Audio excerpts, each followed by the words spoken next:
Domestic or intimate partner violence is a complex and silent epidemic that affects millions of people worldwide. To respond to the overwhelming issues associated with domestic violence, Randi's House of Angels has produced a series of podcasts beginning in October that will bring this epidemic to the forefront of public consciousness and break the silence that often shrouds it. By creating a dedicated platform, Randi's House of Angels hopes to create a safe space for survivors, advocates, and experts to share their stories, insights, and knowledge. A series of topics will be discussed that can offer vital support and resources to victims and survivors, helping them realize that they are not alone and that there is help available. It can also serve as a catalyst for raising awareness and fostering necessary conversations within families, communities, and institutions to empower individuals, foster empathy, and inspire collective action toward eradicating domestic violence while creating a safer, more compassionate society.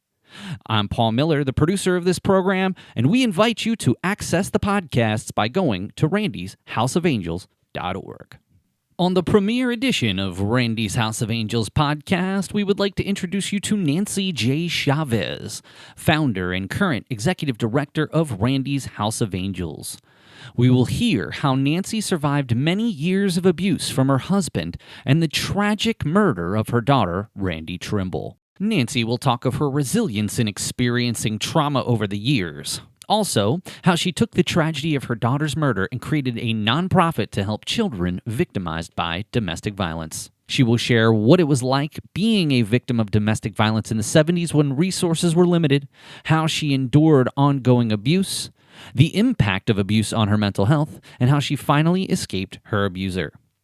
She will share the horrific murder of her only child, how her daughter's husband planned the murder of her daughter for 7 months, the experience of working with law enforcement to find the murderer and convicting 2 men, serving life without parole in the state prison system. We will talk about how Nancy took a tragedy and turned it around into something positive for children. We will talk about why Nancy started her nonprofit, Randi's House of Angels, and the commitment to help children to stop the cycle of domestic violence. We will discuss her experience in co-authoring a book, Stabbed in the Heart, 3 Murdered Children, 2 Resilient Mothers. Through the power of their stories, readers understand the impact of crime, the stages of grief, the struggle they have endured on their unique journeys, and the importance of family and friends. We will discuss how Randi's House of Angels has engaged over the last few years to educate clinicians, caseworkers, advocates, shelter staff, and other practitioners who have had direct contact with children about the victimization of domestic violence. More importantly, the current goal in producing this series of podcasts will take this one step further in reaching, in addition to the above, parents, guardians, victims, survivors, and the community at large.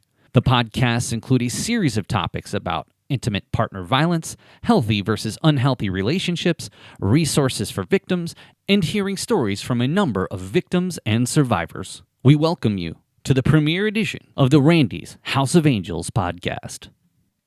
Today's podcast facilitator is Sherry Peters, a master's level social worker who is a nationally recognized facilitator in the children's mental health field. Formerly the director of the Psychiatric Residential Treatment Facility Waiver Initiative at Georgetown University's National Technical Assistance Center for Children's Mental Health, Ms. Peters also spent 21 years in the Pennsylvania State Office of Mental Health and Substance Abuse Services, working on children's mental health policy and program development after working as a therapist in residential and community settings.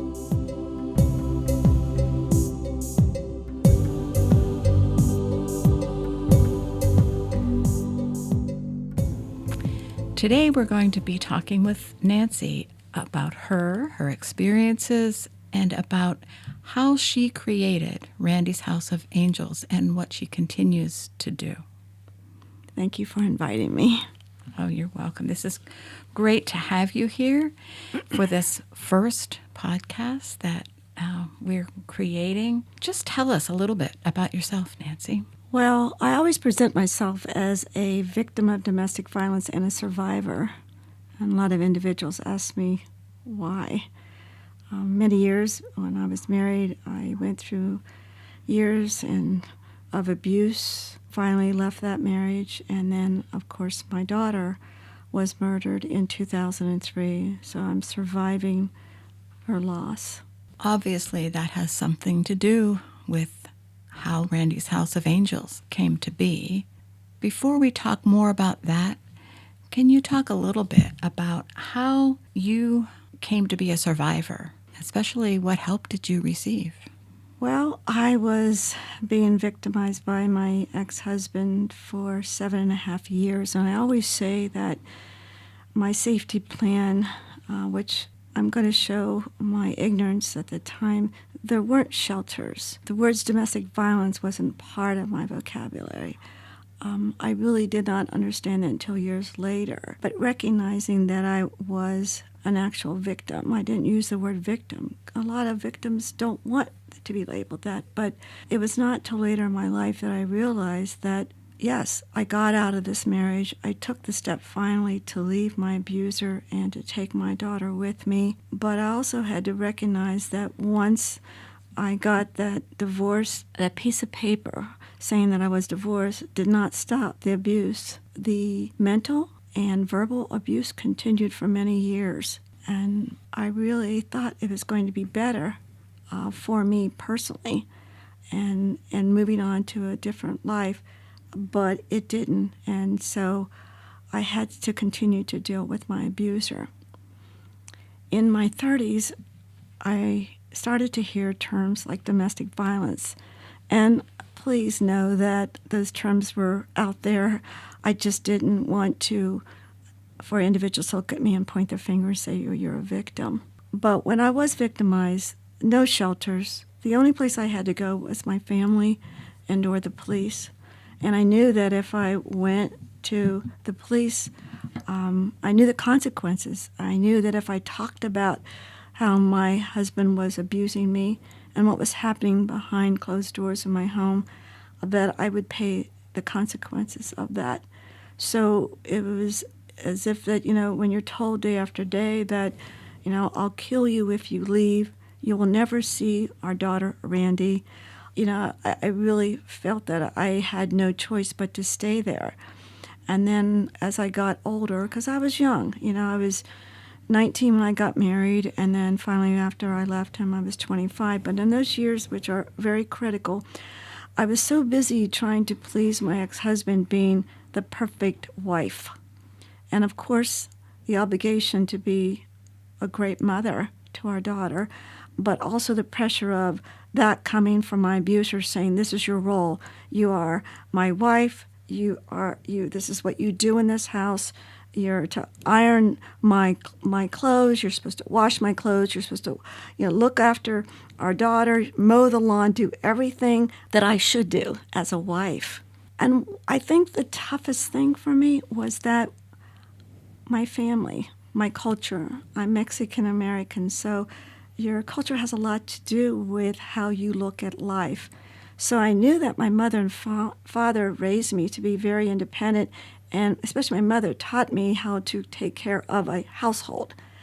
And I did. My abuser knew that. So when I left my home.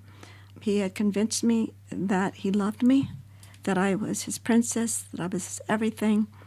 And I ran away and married this man. But I never knew that once he got me away from my family, that his power was so over, it was just, it took over my mind that I wasn't who I wanted to be, other than being a good wife and the best mom.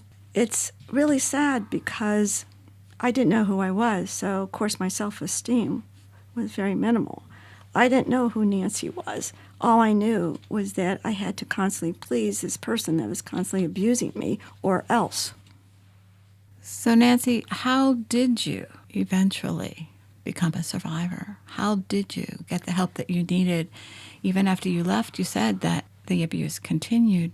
Yet somehow when I look at you now, you are absolutely strong and doing such great things. So how did you get there? Very slowly. Okay.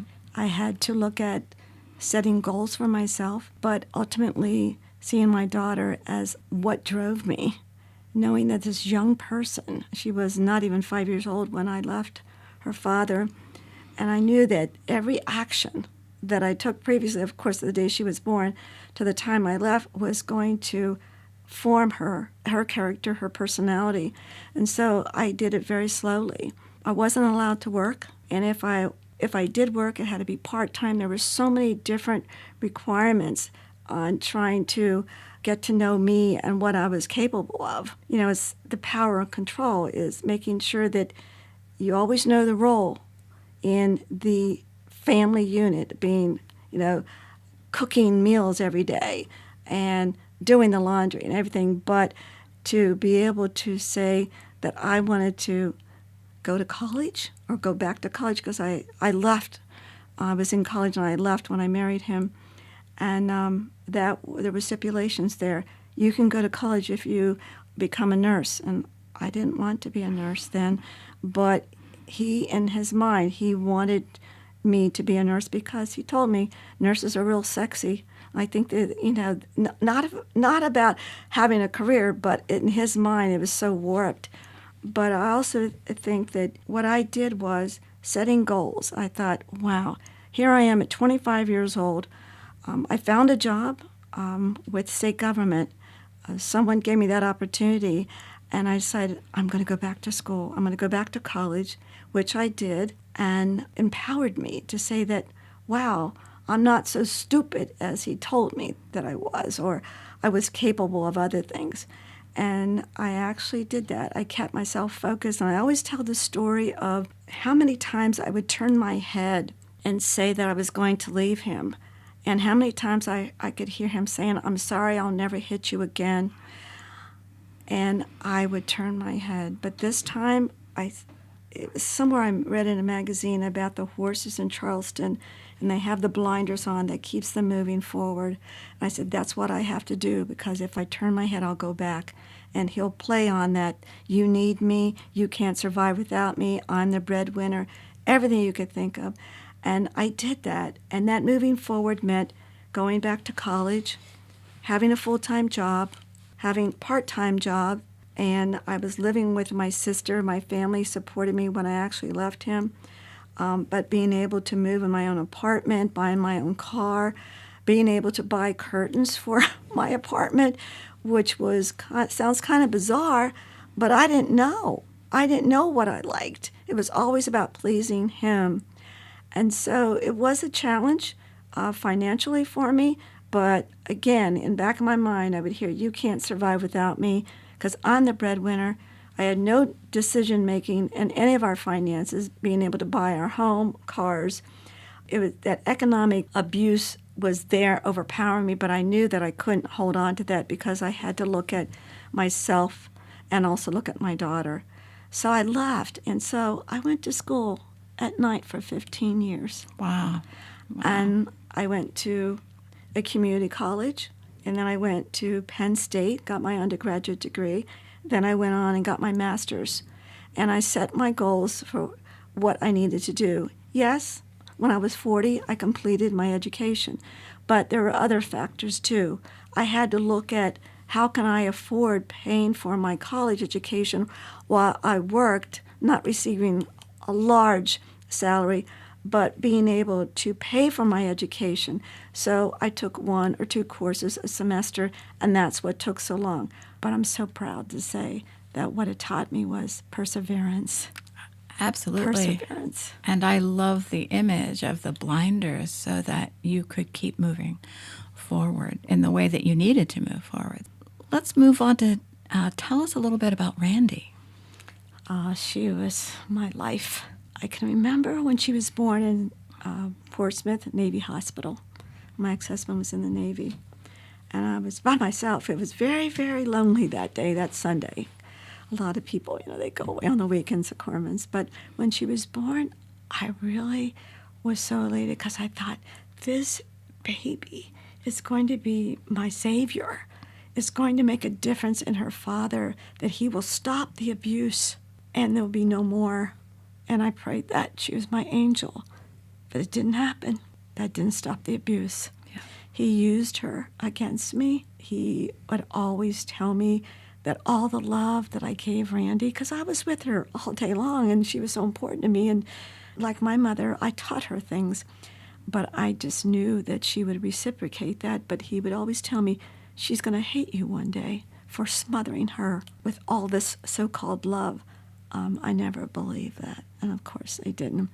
Randi was very fortunate to be involved in the same type of activities in the community as I was as a child. 4-H, she was in the Brownies and the Girl Scouts, and I played an instrument in school, in grade school. She also was very interested, so she played the flute and the piccolo. She loved it, but she was much better. She was way better. Her education was very important to me, and I always told her education is power, and just learn. But of course, I would always read to her. We did, as I studied, she was across the table studying too, so that we mentored each other. She was a good person. I was so proud of her. In high school, because of her love for music, it just took me back. She decided to take on a leadership role and try out for the drum major. And I couldn't believe it because she was pretty conservative in her way. But when she did that, she showed me something that I just cherished as being a mother. That, you got to let your children spread their wings, and there's timing. And she did that, and she became the drum major at Trinity High School here in Cumberland County. And then, of course, she went on to college, and she was a drum major there. I was a tough mom. Tough of saying that I didn't want anyone getting in her way of her goals. Very protective, but in the same respect, she was extremely protective of me. It was just she and I. College was a challenge. It was a challenge for me as much as her. Parents have the toughest time letting go. And I always put it into perspective to say when she went from kindergarten to first grade, I had to let her go. She was growing up. From middle school, to high school, letting go. And then when she went to college, I spent many nights crying because I missed her so. But she did that, and she did well in college. She studied to be a speech pathologist, and she even got a full scholarship at Bloomsburg University for her commitment to her education. And her goal was to be a speech therapist at Hershey Medical Center.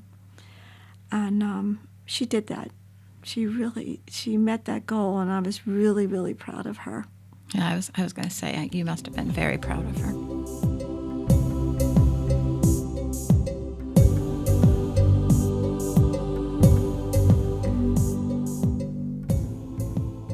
Go to randishouseofangels.org to learn more about programs offered to children who are victims of or exposed to domestic violence.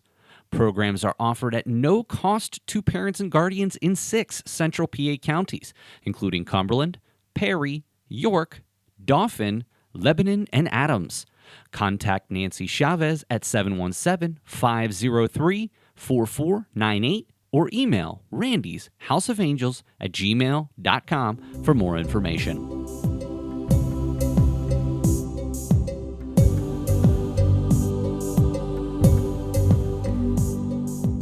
So tell us what happened to Randi. You probably can hear my voice shaking. Mm-hmm. And it's okay. I have post-traumatic stress disorder, so, as much as I get ready for something like this, it hits me. But I'm okay. I'm okay. I know. As I mentioned, Randi went to college, but during the summer, she worked 2 or 3 jobs, and I was always giving her advice of what she needed to do to really build her career. And in this case, I wanted her to have exposure to children, and she applied at the New Cumberland Army Depot, and she worked in the daycare center. And at the same time she was applying, there was this young man that was applying also. He also was applying for the same daycare center. So they got to know each other, and they worked together over the summer. Now, keep in mind, Randi cherished her friends. That's who she would hang out with, her girlfriends, and I call them boyfriends, but they're all friends. They just did a lot of good things together. But to have a boyfriend, it wasn't at the top of of the schedule for her. But yes, she wanted to go out on a date, and so the relationship built between this man, his name was Brian, plus working with each other, and Brian then became part of our family. I got to see him more. He also invited me to be part of his family, and the inclusion was important, so I knew he was a good guy. And Randi grew to love him. He asked for Randi's hand in marriage, I would say about 2.5 years into the relationship. They dated each other for 5 years, engaged for almost 3 years. And I knew that Randi loved him. And I said yes. But I had criteria. Don't mess with her education, and you will have a great life.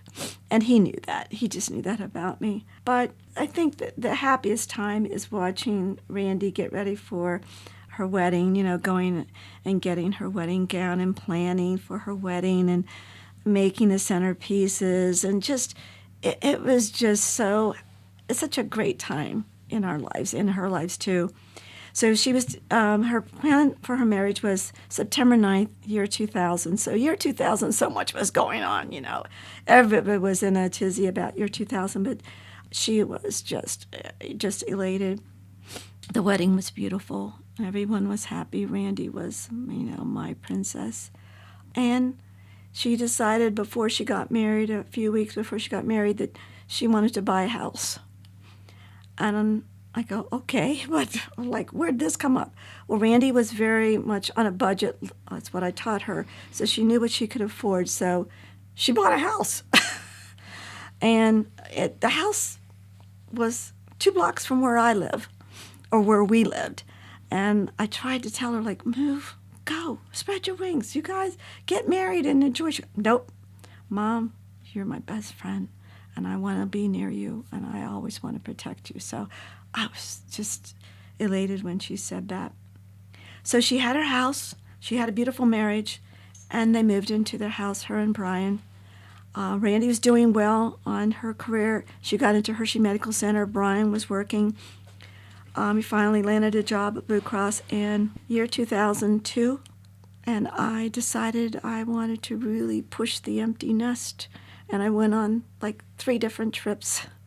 But every trip I had access to calling her because we would call each other every day, twice a day. Brian, he was doing okay. I will tell you that before they got married, he found out he had MS. So we were very nurturing with him and his health, and I knew that Randi was too. But what I didn't know was what he was doing during that year. And I will point out one thing. In April, when they were trying to get pregnant, he comes home and says that he wants to take part of filming this off-take of the Blair Witch Project. A friend from work wants to make this movie, and he wants to produce it. So Brian becomes very involved, and he's going to be the video photographer, and that causes a lot of discussion with Randi and Brian and I. But we went on throughout the year. We went on our vacations as we normally did. Randi and I and Brian going to the beach. Randi and Brian planning for a cruise in May of 2003. I had planned for a cruise in January of 2002. Gave a full year to everybody. Said, this is my first cruise. I'm going on my birthday. I really, really rubbed it in all the time. What I didn't know, that those were the times that Brian felt he was taken advantage of. The same time as in April when Brian was supposed to be working on this production and Randi was trying to get pregnant, he was planning to find a way to kill her. And I didn't know this till later. So that when I was away in January of 2003, he had it planned. So it's very sad to even think about this. It seems just bizarre to this day. I went on the cruise, said goodbye to Randi, and then I couldn't wait to get home to tell her about my cruise. And we were just so close. It was, everything we shared. And when I can remember coming home and being taken to the meditation room at BWI, opened the door and seeing my mother and my one sister and my brother-in-law, and them telling me that something bad had happened to Randi, that she was dead. I don't even remember walking out of BWI, but that was the beginning of my nightmare. I found out that someone had murdered Randi in her home. Didn't know who. I went through several weeks of being questioned by the police, law enforcement of all levels, with Brian burying my daughter, which was very difficult, and also being frightened. Brian had planned for 7 months to kill her. He had hired his best friend from work. His best friend from work, which is the producer of this movie, wanted the thrill of killing someone. And he stabbed Randi 27 times and cut her throat in her home when she entered into the dining room after leaving work from Hershey Medical Center and going to her second job, because she was working second jobs to save money for Brian when he got really sick. She didn't have a chance. To this day, she was my life. She was everything. But I still have great memories of her, which is very important to me. And she was my only child. Yeah. And some of that pain led you to what you then created in her memory. Absolutely. I was so fortunate in my career with state government. I started as a clerk typist, and then I had people that believed in me, that saw that I was a sharing person and a practitioner, and I was able to take my education and give back. And so I was given the opportunity to actually hold some high-level positions in state government. I worked my way up to being the chief of staff for the Department of General Services. I was a commissioner for the Department of State, and I held different director positions. And when this happened, and the loneliness that I actually experienced from Randi, it took me a while because the trauma just stayed with me. I was in shock for quite a long time. I didn't realize that. And then one day I woke up and I said, what am I going to do the rest of my life? And so I knew that being a victim of domestic violence, I knew that there were wonderful shelters out there, wonderful resources for victims that I didn't have. And I said, I am going to do something positive. I called a very good friend of mine when I was on the Cumberland County Commission for Women, and she was the director of the Domestic Violence Services of Cumberland Perry County, and I said, I'd like to do a fundraising event because funding is always an issue, and I created Randi's Race for Hope and Courage. In 2005, the first year, I raised $14,000, which was unbelievable. My goal was, yes, the funds for domestic violence services, but to establish my credibility in the community, to be an advocate for domestic violence. And that has worked to my advantage, of course, and I'll tell you about that in a minute. But more so, I did that. And I did that because I felt that we needed to have more visibility about domestic violence. Unfortunately, there's a lot of families that have lost their loved ones, like sons, daughters, their aunts, their sisters. I needed to do something. So to this day, I've had 19 years of Randi's Race, and we've raised $590,000. Yeah, that's amazing. Yes. Yes. The other thing that I did was to do some soul searching, and sometimes that's really difficult to look at yourself from the outside in. And I had to understand what Randi was going through as a child in a house where her father would sit at the table and didn't like the meal and throw the food across the room, or he would pick me up by my collar and throw me in the chair and slap me in front of her, or push her into her bedroom thinking she did not hear the screams and didn't see, the distress, or know that when her father left, I would cry because I was relieved. And so I realized that my daughter Randi was also a victim of domestic violence. Yeah, absolutely. And that was a big step for me. So I decided that I'm going to do something for children. Children perpetuate the behavior they learn in their homes. And that's what Randi did. Randi and I protected her father for many, many years. And she and I never spoke about it, but then as she got older, she said it was wrong. She realized that. But as a child, she's not talking about it. So we both protected him. Children are doing that today. So I created Randi's House of Angels. Our mission is to provide therapeutic programs to children that are exposed and victims of domestic violence. I'm so proud that I did that and came up with that concept because I know that children need to have a voice. Not diminishing as an adult being a victim, but knowing that children need to be heard. So over the years, with the help of a wonderful board, mentors, individuals from the different DV agencies and others have helped me build curriculums for our programs. And more importantly, I did not want to cause any competition with domestic violence shelters and crime agencies, but to enhance what they're doing and to help the children. I've developed a lot of partnerships and recognized a lot of important people in the domestic violence world, and I appreciate that. So now I'm an extension of that. We continue to have programs every year. We have a camp. I just had a camp. We had 12 children that wanted to stay overnight. It's not during the night, by the way, not overnight. They wanted to stay overnight. They want to come back, and we'll see them next year. That's great. And you also do things like after-school programs and all kinds of things to help the children. How many children have you been able to serve through the years, Nancy? Well, we actually implemented our programs in 2011, so it's been very slow, but I want to highlight this. You know, it's one thing to have programs for children. It's another thing to get the parents to make the commitment to stop the cycle of domestic violence. And once the parents make that commitment to bring their child to our programs, then it will increase, and it is increasing, and I'll tell you why. We have helped over close to 250 children through our programs. But again, it's maybe you call it a myth.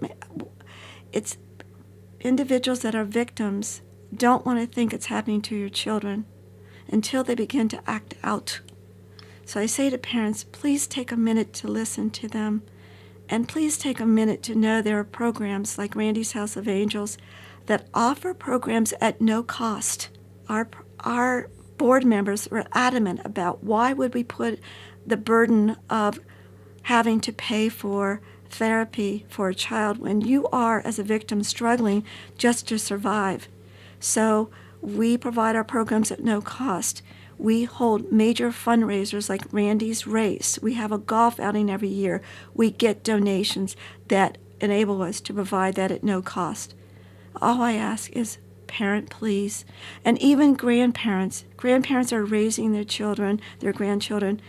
Just know that we are definitely committed. You make the commitment to bring the child. And I understand that the children love coming. And you gave an example of them wanting to stay overnight because they were having such a really important time.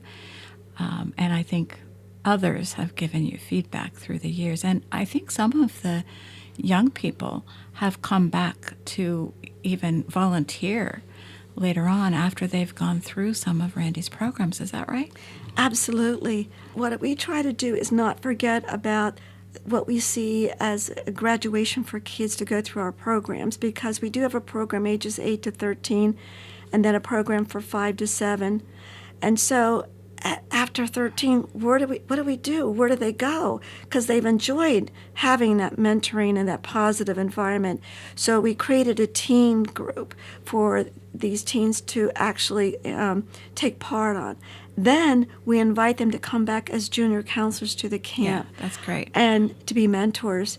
And we have one young lady, I just love her dearly, that came into the camp. I remember meeting her. Her hands were crossed. She turned her head down. She wouldn't even respond to anything at the camp. And each year she grew, and now she's one of our volunteers. Yeah, that's great. And a great spokesperson to other children. Great. I think our time is coming to a close, Nancy. You've just been so wonderful in terms of sharing your story. And I wonder if you can say just 2 sentences about the book that you wrote. One of the things about, going through trauma, whether as a victim of domestic violence or a survivor of my daughter's murder, was that I can only tell the story. I don't expect people to walk in my shoes. And so I'll share with you, since the minute my daughter was born, I kept a journal. To this day, I have a journal. She'll be 48 years old. And that was my promise to her when she was born. And so I thought, maybe one day I will tell the story. But at the same time, I met a lot of survivors. I met Lynn Shiner through working with the Commission on Crime and Delinquency. I knew that she was a survivor. She lost her children on Christmas Day in 1993. And I went to her and I said, it's time for us to talk about the positive part of what we have done with our lives, taking something so tragic into something so positive. So we wrote a book together, and we did talk about, it's difficult not to talk about the worst times in our lives of losing our children. Of course. No parent wants to lose their children, but also, what did we do with this? Yeah. And so that was our objective. Yes, we talk about resilience in our book. And I think it's important to individuals to see that stabbed in the heart sounds pretty tragic, but it's about the resilience of 2 women. I'm so proud to have done that. And we have the book, the link to the way to buy the book on the website of Randi's House of Angels and attached to the podcast. So we encourage people to get a copy of that book and really look for the resilience. I'm going to have to close today. I want to thank you so much, Nancy, for participating in today's podcast. And I encourage our listeners to stay tuned for 9 more podcasts at least. And next time we'll be exploring healthy relationships and how to know if you're in a healthy relationship.